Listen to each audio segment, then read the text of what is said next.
I want to talk about something that occasionally comes up in my family requests, and that is the idea of a split shift nanny schedule. On the surface, a split shift can seem like the perfect solution, especially for working parents with early starts and after school needs. The idea is simple. A nanny comes in for a morning shift to help get the kids ready, drop them off at school, and then returns later in the afternoon to pick them up, help with homework, dinner, and bedtime. But here's the thing. While this works really well for the family, it rarely works well for the nanny. Split shifts often feel like working two completely different jobs in one day. The nanny may only be paid for 8 hours total, but they're locked into your family schedule from 6 a.m. until 7 or 8 p.m. with a long unpaid gap in the middle. That break, it's not really a break, it's unusable time, especially if they don't live nearby or can't realistically go home and relax. Most nannies find this type of schedule incredibly draining and unsustainable. And even if we do find somebody willing to try it, burnouts tend to happen quickly. I had one family recently request a schedule like this: morning care from 6 a.m. to 9 a.m., then a break, then care again from 2:30 until 8 p.m. It sounded great in theory, but the nanny was exhausted by the second week. The long day plus the split rhythm just wasn't working.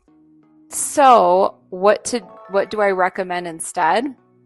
One option is to hire a nanny for a full day for like a hybrid role. For example, she would do the morning routine and school drop off in the morning and then stay during the day as a household manager, doing things like prepping meals, running errands, organizing, helping with laundry, and then shift back into childcare for school pickup and the evening routine. But that's a long day. If the total hours are creeping towards 11 or 12 hours daily, families also need to factor in overtime pay and rest periods, depending on state laws. Another great solution is to split the job between two caregivers part-time. You could hire one nanny for the morning shift and a second for the afternoon and evening. This not only gives you consistent coverage, but can also save you money in overtime, especially if you're starting care as early as 6 a.m. and going into the dinner or bedtime hour. At the end of the day, it's all about sustainability and respect.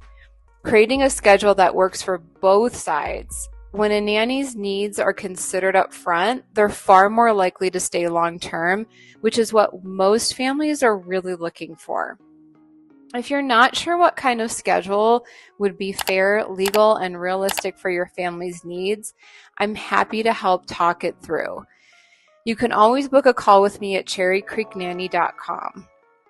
If you want to avoid mistakes like this before hiring, check out my family hiring guides.